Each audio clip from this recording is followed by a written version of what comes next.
इधर देखो कंसेप्ट लिखो IRR, internal rate of return. Internal rate of return ਇਹਦੇ ਅੰਦਰ ਇਹਦਾ मीनिंग ਕੀ ਹੈ ਪਹਿਲਾਂ ਪਤਾ?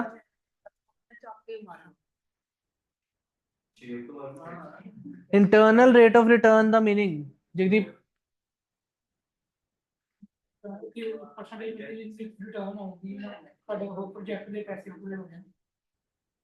IRR लिखो, it is that rate of return या it is that discounting rate या कॉस्ट ऑफ कैपिटल। ਅਸੀਂ ਕੱਲ ਪੜਿਆ ਸੀ ਕਾਸਟ ਆਫ ਕੈਪੀਟਲ ਹੀ ਡਿਸਕਾਊਂਟਿੰਗ ਰੇਟ ਦੀ ਜਗ੍ਹਾ ਯੂਜ਼ ਕਰਦੇ 10% 15%। It is that discounting rate at which NPV is 0। Ki NPV method ਕਰ ਚੁੱਕੇ ਹੋ ਤੁਸੀਂ? ਇਹ ਉਹ ਵਾਲਾ ਡਿਸਕਾਊਂਟਿੰਗ ਰੇਟ ਹੋਊਗਾ ਜਿੱਥੇ net present value will be 0, at which NPV is 0।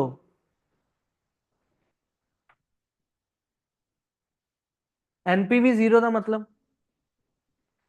ਸੋਚੋ ਧਿਆਨ ਨਾਲ, net present value ਦਾ ਫਾਰਮੂਲਾ ਕੀ ਹੁੰਦਾ ਸੀ? PVCI minus PVCO, present value of cash inflow minus present value of cash outflow। और वो कहते हैं NPV आऊगा 0। NPV 0 ਦਾ ਮਤਲਬ PVCI और PVCO ਬਿਲਕੁਲ इक्वल हो गए। तो सानू आ समझ आ जाऊगा नाल, बिल्कुल एक्सप्लेनेशन नाल चाहिए। PVCI will be equal to PVCO। बोलदा नहीं पिया मैं, यू लगता था।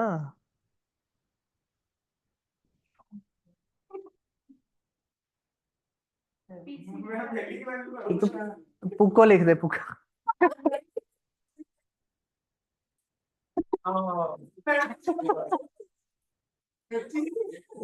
आज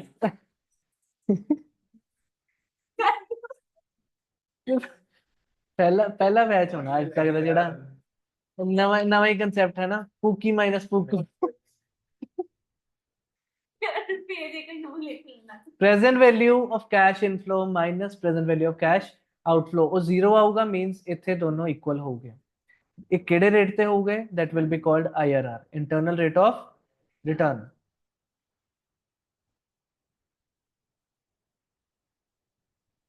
और इस रेट पे अगर PVCI और PVCO सेम हो गए तो मैं दसोगे इस रेट पे ग्रॉस PI कितना होगा? ग्रॉस PI ਦਾ ਫਾਰਮੂਲਾ ਕੀ ਹੁੰਦਾ ਸੀ? PVCI upon PVCO। मतलब अगर दोनों सेम आता इक्वल टू 1 आऊगा।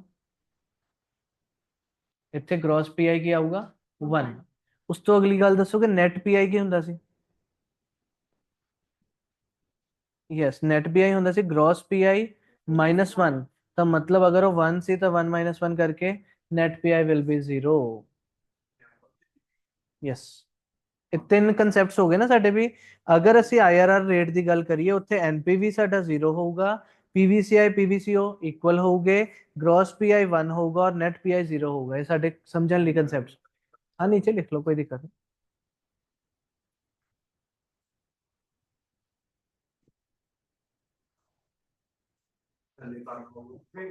PVCI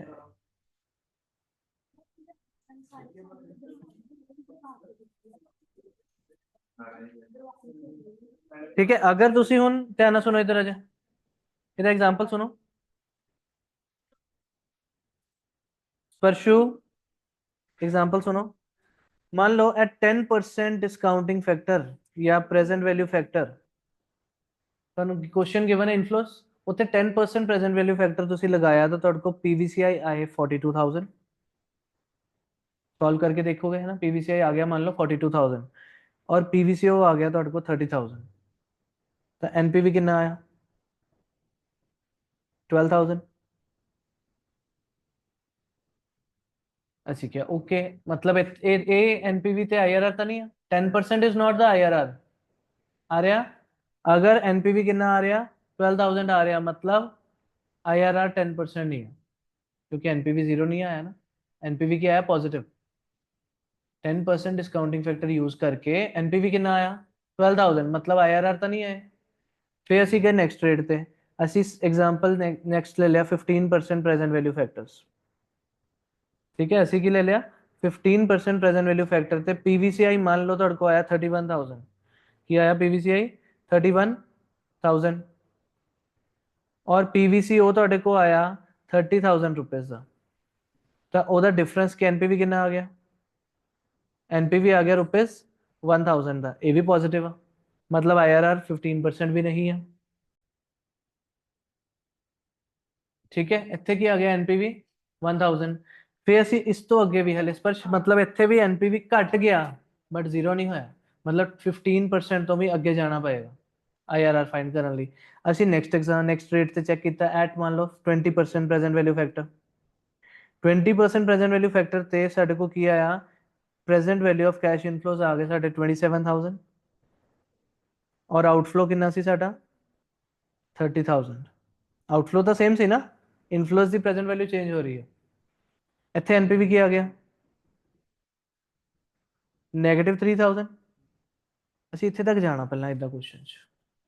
ਠੀਕ ਹੈ, ਤਿੰਨ ਰੇਟਸ ਤੇ ਚੈੱਕ ਕਰ ਲਿਆ।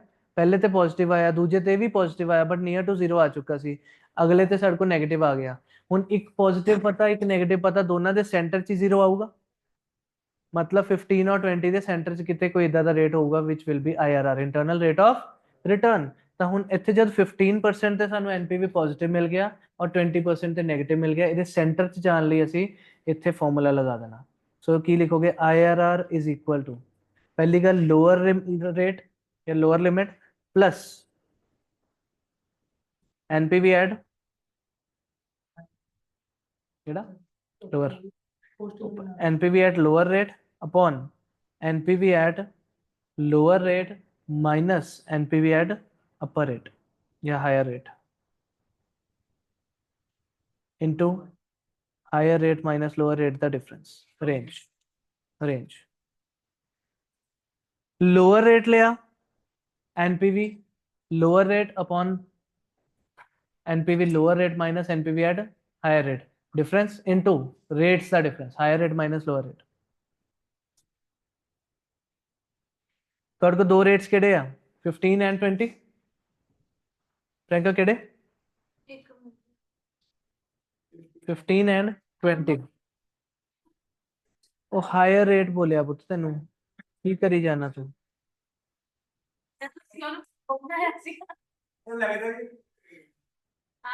ਅੱਛਾ ਸੁਣੋ ਦੱਸੋ, ਆਈਆਰਆਰ ਫਾਈਂਡ ਕਰਨ ਲਈ ਮੈਨੂੰ ਦੱਸੋ ਤੁਹਾਡੇ ਕੋਲ ਦੋ ਰੇਟਸ ਆ ਕਿਹੜੇ ਕਿਹੜੇ? 15 एंड 20। एक तो जितने पॉजिटिव और एक तो नेगेटिव आ।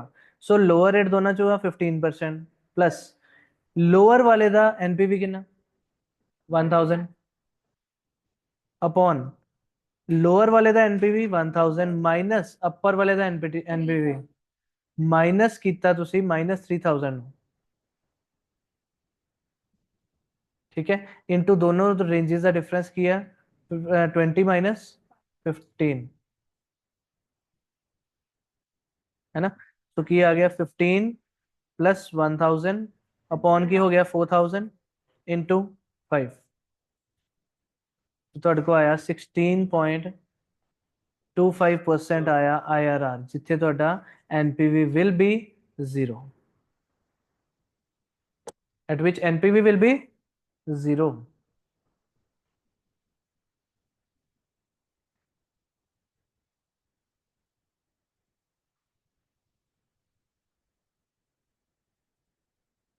ओके क्लियर है? IRR फॉर्मूला बोल दो, lower rate plus NPV at lower rate upon NPV at lower rate minus NPV at higher rate into higher rate minus lower rate का डिफरेंस आ गया। ठीक है, एनपीवीज किदा माइनस वगैरह वाली गल तो क्लीयर वैसे हो जानी कि हाँ ਉਹਦਾ एनपीवी 1000 है ਉਹਦਾ माइनस चाहता हूँ ਵੱਡੇ जो छोटा माइनस करोगे वो तो ਤੁਹਾਨੂੰ क्लियर हो जाएगा। ठीक है, एक्सरसाइज 11 देखियो।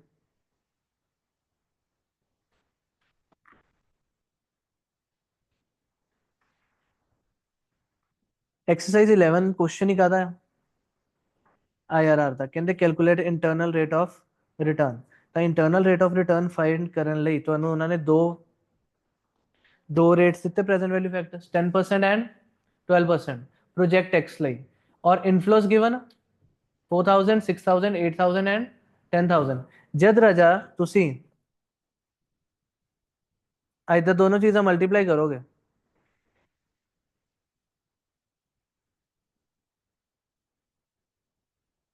ये तो की आ जाऊगा ऐड करके पीवीसीआई आ जाऊगा, इतने दूजे प्रोजेक्ट का भी आ जाऊगा। और आउटफ्लो कितना है 21,000 थोड़ा पीवीसी होगा। यस और नो सिमरन? पहला inflow into present value factor 10% ਤੇ ਲਗਾ ਕੇ ਤੁਹਾਡਾ ਪੀਵੀਸੀਆਈ ਦੇ ਕਾਲਮ ਬਣ ਜਾਊਗਾ, ਐਡ ਕਰ ਲੋਗੇ, ਉੱਥੋਂ ਆ ਗਿਆ ਪ੍ਰੈਜ਼ੈਂਟ ਵੈਲਿਊ ਆਫ ਕੈਸ਼ ਇਨਫਲੋਸ, ਔਰ 21,000 ਕੀ ਹੈ ਪ੍ਰੈਜ਼ੈਂਟ ਵੈਲਿਊ ਆਫ ਕੈਸ਼ ਆਊਟਫਲੋਸ, ਦੋਨਾਂ ਦਾ ਡਿਫਰੈਂਸ ਕੀ ਆ ਜਾਊਗਾ ਐਨਪੀਵੀ, ਡਿਫਰੈਂਸ ਕੀ ਆ ਜਾਊਗਾ ਐਨਪੀਵੀ। ਇਦਾਂ ਹੀ ਇਸ ਤੋਂ ਬਾਅਦ, ਇਦਾਂ ਹੀ ਉਸ ਤੋਂ ਬਾਅਦ ਇਹਦੇ ਨਾਲ ਕਰਕੇ ਦੇਖੋਗੇ 12% ਰੇਟ ਤੇ ਅਗੇਨ ਐਨਪੀਵੀ ਫਾਈਂਡ ਕਰ ਲੋਗੇ। दो ही देते क्वेश्चन, शॉर्ट क्वेश्चन सिर्फ आईआरआर ਦੀ ਪ੍ਰੈਕਟਿਸ ਲਈ ਆ ਤਾਂ ਮਤਲਬ ਇੱਕ ਤੇ ਪੋਜ਼ਿਟਿਵ ਆਊਗਾ ਔਰ ਇੱਕ ਤੇ ਨੈਗੇਟਿਵ ਆਊਗਾ। ਤਾਂ ਜਿੱਦਾਂ ਹੀ ਤੁਸੀਂ ਉਹਦੀ ਵੈਲਿਊਏਸ਼ਨਸ ਚੈੱਕ ਕਰੋਗੇ, ਆ ਦੇਖਿਓ ਤੁਹਾਡੇ ਕੋ एक्सरसाइज 11 ਚ ਆ ਕਾਲਮਸ ਆਉਗੇ ਆ ਰਿਹਾ, ईयर गिवन है, देखो ये इनफ्लोस गिवन है सिमरन, प्रेजेंट वैल्यू फैक्टर्स 10% थे गिवन सी, मल्टीप्लाई करके आगे प्रेजेंट वैल्यूज, ठीक है। पीवीसीआई मिल गया 21,430 और present value of cash outflow कितना सी 21,000, मतलब एनपीवी 10% ਤੇ ਕਿੰਨਾ ਆਇਆ 430 ਰੁਪਏ, ਕਿੰਨਾ ਆਇਆ 430 ਪੋਜ਼ਿਟਿਵ ਆਇਆ।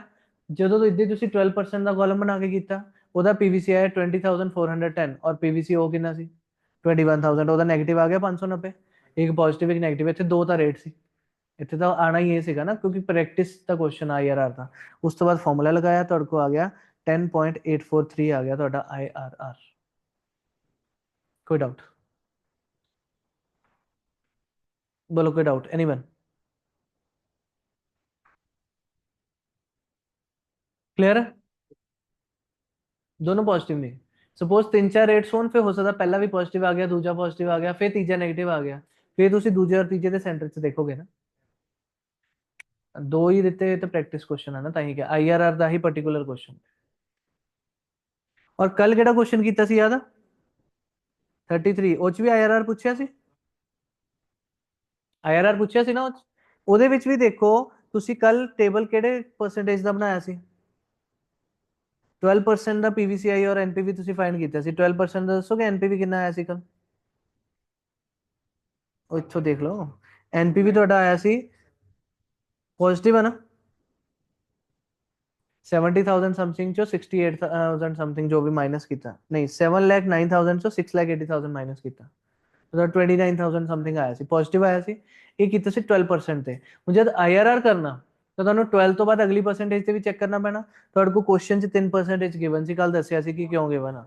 12 ਨੂੰ ਤੁਸੀਂ ਐਨਪੀਵੀ ਚ ਕਿਉਂ ਯੂਜ਼ ਕੀਤਾ ਸੀ, ਕਿਉਂਕਿ ਕੁਐਸਚਨ ਨੇ ਕਿਹਾ ਸੀ ਕਾਸਟ ਆਫ ਕੈਪੀਟਲ ਇਜ਼ 12%। ਤਾਂ ਕਾਸਟ ਆਫ ਕੈਪੀਟਲ ਐਕਚੁਅਲੀ ਜਿਹੜੀ ਹੁੰਦੀ ਆ ਉਹ ਤੁਹਾਡੇ ਸਾਰੇ ਕੈਲਕੂਲੇਸ਼ਨ ਲਈ ਕੰਮ ਆਉਂਦੀ ਹੈ, ਚਾਹੇ ਐਨਪੀਵੀ ਆ ਚਾਹੇ ਗ੍ਰੋਸ ਪੀਆਈ ਨੈਟ ਪੀਆਈ ਆ, ਸਾਰਿਆਂ ਲਈ ਉਹੀ ਯੂਜ਼ ਹੁੰਦਾ। ਬਟ ਆਈਆਰਆਰ ਕਿਹੜਾ ਰੇਟ ਆ ਜਿੱਥੇ ਐਨਪੀਵੀ 0 ਆਊਗੀ। ਹੁਣ ਇੱਥੇ 12 ਪਤਾ 14 ਨੂੰ ਫਾਈਂਡ ਕਰੋਗੇ, 14 ਤੇ ਵੀ ਅਗਰ ਪੋਜ਼ਿਟਿਵ ਆਇਆ ਫਿਰ 15 फाइंड करोगे। अगर सपोज 14 ਤੇ नेगेटिव आ गया तो 12 और 14 ਦੇ सेंटर ਚ आईआरआर लगा देना। अगर 14 की आया पॉजिटिव फिर 15 भी चेक करोगे तो 14 पॉजिटिव होगा 15 नेगेटिव होगा, दोनों ਦੇ सेंटर ਚ आईआरआर फाइंड करोगे। फॉर्मेट बिल्कुल सेम, चेक कर लो। आ देखो ਤੁਸੀਂ आईआरआर सॉल्विंग ਚ ਗਏ, ਤੁਸੀਂ ਕੀ ਕੀਤਾ 14% ਦਾ प्रेजेंट वैल्यू फैक्टर्स, सिमरन 14% ਦੇ प्रेजेंट वैल्यू फैक्टर्स यूज करके ਤੁਸੀਂ पीवीसीआई फाइंड ਕੀਤੇ, ਉੱਥੋਂ एनपीवी ਉੱਥੇ ਹੀ ਕੀ ਆ ਗਿਆ नेगेटिव, मतलब 14 ਤੇ ही अगर नेगेटिव आ गया तो 12 और 14 यूज करो और ਤੁਹਾਡਾ आंसर आ गया आईआरआर 13.735। 15 चेक करने की कोई नीड नहीं है, समझ गए? क्योंकि 12 ਤੇ एनपीवी वाज पॉजिटिव एंड 14 ਤੇ एनपीवी वाज नेगेटिव, तो आईआरआर तो ਉਹਦੇ सेंटर 'ਚ ਆਊ। ਉੱਥੇ ਸਿੰਪਲੀ ਆ ਫਾਰਮੂਲਾ ਲਗਾਇਆ। ਕੱਲ ਵਾਲੇ ਇਸ ਕੁਐਸਚਨ ਦਾ ਵੀ ਪੁਆਇੰਟ ਕਲੀਅਰ। ਦੱਸੋ ਕੋਈ ਡਾਊਟ ਹੈ ਤਾਂ? एनीवन? पक्की गल फिक्स?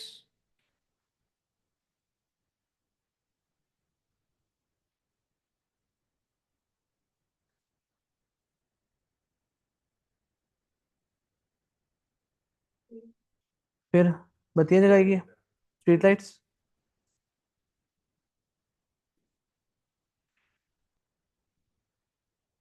एक्सरसाइज 17 देखियो। A company manager is considering three projects. Priyanka, company manager is considering three projects which are mutually independent and any of them can independently be selected. तीन projects ਨੂੰ ਕਹਿੰਦਾ ਉਹ study ਕਰ ਰਹੇ ਆ, ਤਿੰਨਾਂ ਚੋਂ ਆ ਰਿਹਾ ਤਿੰਨ ਪ੍ਰੋਜੈਕਟਸ ਚੋਂ ਇੰਡੀਪੈਂਡੈਂਟਲੀ ਤੁਸੀਂ ਕਿਸੇ ਨੂੰ ਵੀ ਸਿਲੈਕਟ ਕਰ ਸਕਦੇ ਹੋ। तो इधर देख लो पहला मैं 3 बार लाइन बोलती है ਤੁਹਾਡੇ ਲਈ। क्वेश्चन तो सुन लो पहला। ਕੰਪਨੀ ਮੈਨੇਜਰ ਕਹਿੰਦਾ 3 ਪ੍ਰੋਜੈਕਟਸ ਨੂੰ ਕੰਸੀਡਰ ਕਰ ਰਿਹਾ ਔਰ ਤਿੰਨਾਂ ਚੋਂ ਕਿਸੇ ਨੂੰ ਵੀ ਇੰਡੀਪੈਂਡੈਂਟਲੀ ਸਿਲੈਕਟ ਕਰ ਸਕਦਾ ਆ। Company has necessary funds but can not take up more than 1 project. Funds ਹੈਗੇ ਉਹਦੇ ਕੋਲ ਨੈਸੈਸਰੀ, ਬਟ ਉਹ ਇੱਕ ਤੋਂ ਜ਼ਿਆਦਾ ਪ੍ਰੋਜੈਕਟ ਨੂੰ ਪਿਕ ਨਹੀਂ ਕਰ ਸਕਦਾ। ਓਵਰਆਲ ਕਾਸਟ ਆਫ ਕੈਪੀਟਲ ਕਿੰਨੀ ਆ? 10%। ਇਹ ਕੀ ਆ? ਕਾਸਟ ਆਫ ਕੈਪੀਟਲ ਡਿਸਕਾਊਂਟਿੰਗ ਰੇਟ ਤੇ ਕੰਮ ਆਊਗੀ। ਐਕਸਪੈਕਟਡ ਕੈਸ਼ ਫਲੋਸ ਫਰਮ ਦਾ ਪ੍ਰੋਜੈਕਟ, ਤੁਹਾਡੇ ਕੋਲ 3 ਪ੍ਰੋਜੈਕਟ ਆ A B ਐਂਡ C। ਪਹਿਲਾ ਕਾਲਮ ਕੀ ਦਿੱਤਾ? ਇਨਵੈਸਟਮੈਂਟ, ਮਤਲਬ ਇਹ ਕੀ ਆ? ਆਊਟਫਲੋਸ। प्रोजेक्ट ए 10,000 का आउटफ्लो लैंदा, बी 14,000, दैन 9,000। और इनफ्लोस कितना आ रहे? ये प्रोजेक्ट ए दे अंदर 2 साल, बी दे अंदर शुरू ही तीजे तो होया, जो कि मैं ਤੁਹਾਨੂੰ ਉਸ ਦਿਨ ਪਹਿਲੇ ਦਿਨ ਮੀਨਿੰਗ ਸਿਖਾਉਂਦੇ ਹੋਏ ਕਿਹਾ ਸੀ ਜੈਸਟੇਸ਼ਨ ਪੀਰੀਅਡ। ਇਹਦੇ ਵਿੱਚ ਪਹਿਲੇ ਸਾਲ ਤੋਂ ਰਿਟਰਨ ਸ਼ੁਰੂ ਹੋ ਗਈ, ਇਹ ਚ 2 ਸਾਲ ਦਾ ਜੈਸਟੇਸ਼ਨ ਪੀਰੀਅਡ ਆ, ਮੀਨਸ ਵੇਟਿੰਗ ਪੀਰੀਅਡ ਹੈ। ਉਸ ਤੋਂ ਬਾਅਦ ਉਹਨੇ ਰਿਟਰਨ ਦੇਣੀ ਸ਼ੁਰੂ ਕਰੂਗਾ, ਔਰ ਇਹਦੇ ਚ 1 ਈਅਰ ਦਾ ਆ। ਠੀਕ ਹੈ, ਮਤਲਬ ਤਿੰਨਾਂ ਦੇ ਇਨਫਲੋ ਸਮਝ ਆ ਗਏ ਅਲੱਗ-ਅਲੱਗ ਤਰੀਕੇ ਦੇ। उन्हें की क्या, you are required to advise the management to which project it should take, giving up the reasons for your advice. और क्वेश्चन ने क्या, कैलकुलेट पीआई प्रॉफिटेबिलिटी इंडेक्स के नाल करो। कॉस्ट ऑफ कैपिटल कितना क्या? 10%। पीआई चाहिए तो केड़ा लगाओगे? पहला present value of cash inflows ही लगाओगे। ਉਹਦੇ ਲਈ बोलो की करना। प्रोजेक्ट ए हेडिंग लिखी, उस कॉलम की बनाने बोलो। ईयर 1 2 3 4 5, 5 तक जाने की कोई लोड है? पहले कुछ पहले प्रोजेक्ट नहीं, ईयर 1 एंड 2 लिखोगे। आगे inflows, inflows 12 and 3, inflows 10 12,000 and 3,000। अगला कॉलम प्रेजेंट वैल्यू फैक्टर 10% है, वो क्यों होता? 0.909, 0.826। ये दो यूज हो जाओगे क्योंकि उन्हें वैल्यू कोई गिवन नहीं है, मतलब ਅਸੀਂ खुद कैलकुलेट करनी, तो आप इन्हें दो करते हैं, दोनों लगा के पीवीसीआई आ जाऊगा।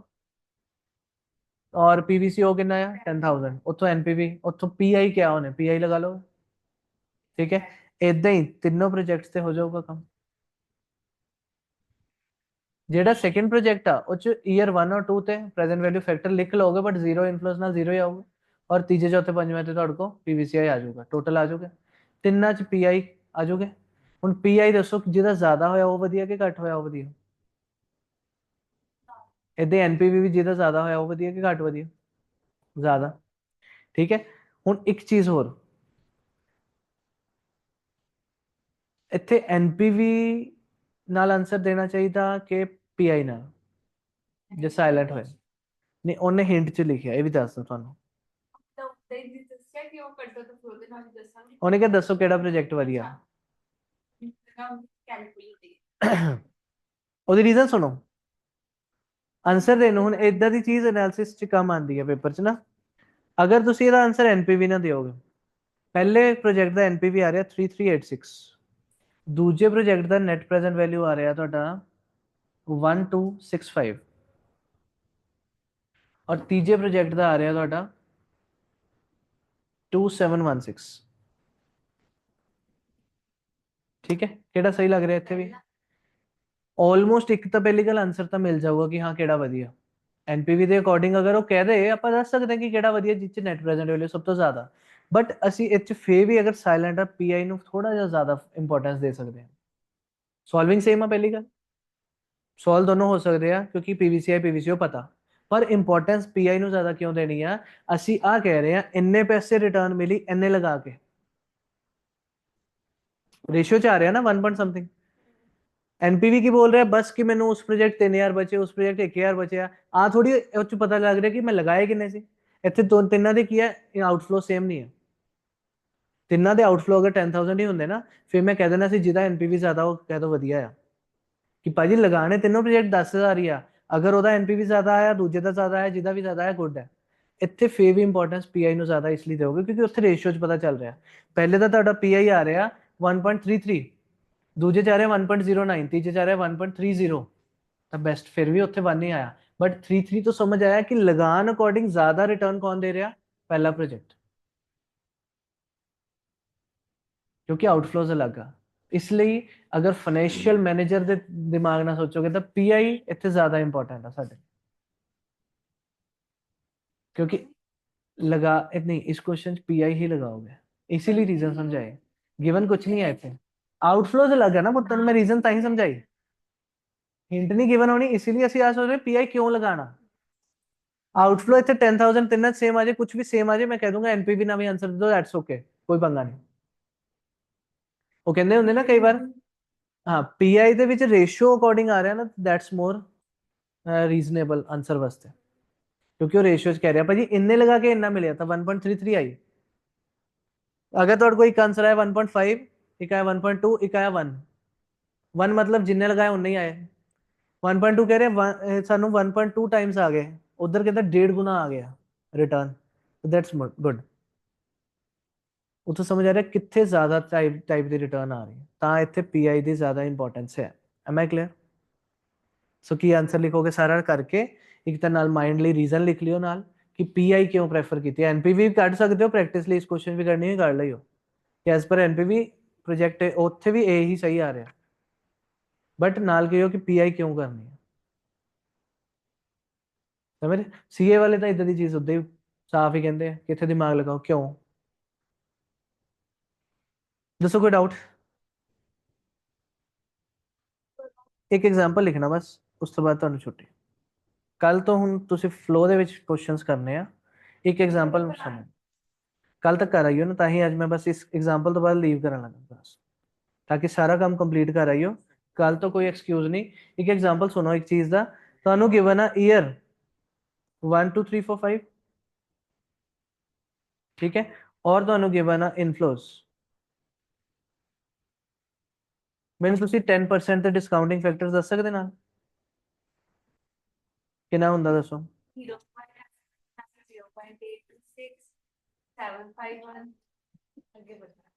ठीक है, आगे 751 683 621। ਇਨਫਲੋਸ ਕਿੰਨੇ? 40,000 ਈਚ ਸਾਰਿਆਂ ਦੇ।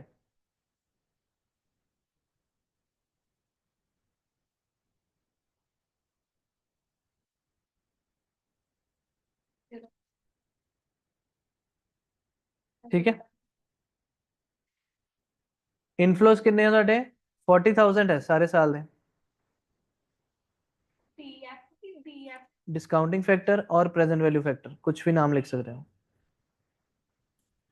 कि ਇੱਥੋਂ ਤੁਸੀਂ ਵੈਲਿਊ ਫਾਈਂਡ ਕਰ ਸਕਦੇ ਹੋ ਹੁਣ ਪ੍ਰੈਜ਼ੈਂਟ ਵੈਲਿਊਜ਼, ठीक है ना, प्रेजेंट वैल्यूज फाइंड कर सकते इजीली, यस और नो?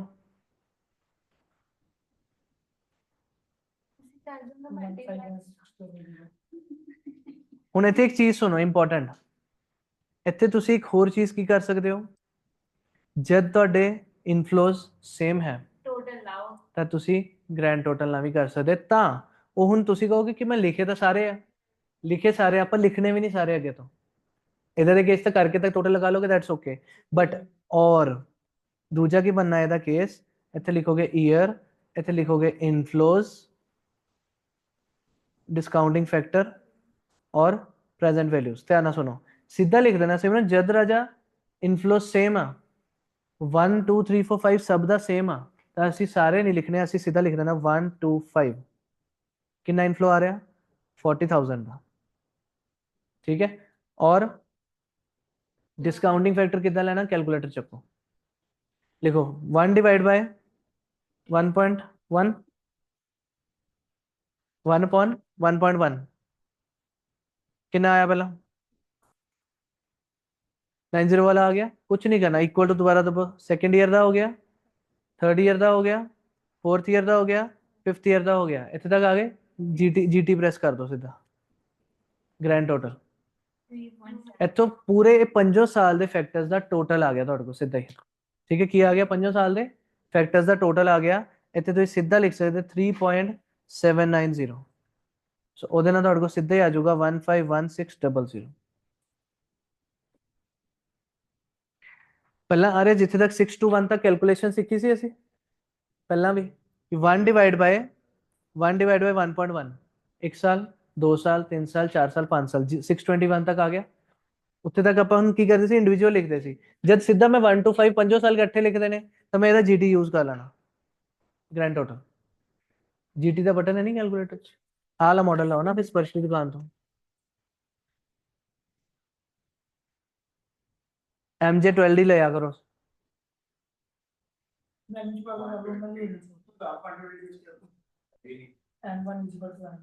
एम प्लस कर लो फिर ਤੁਹਾਡਾ ਬਟਨ ਫੇਲ ਹੋਇਆ ਮੈਂ ਤੁਹਾਡੀ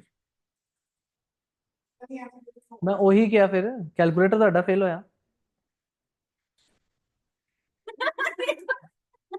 ਇਹਨਾਂ ਦਾ ਵੀ ਕਰ ਦੇ ਇਹਨਾਂ ਦਾ ਵੀ ਚੇਂਜ ਕਰਾ ਦੇ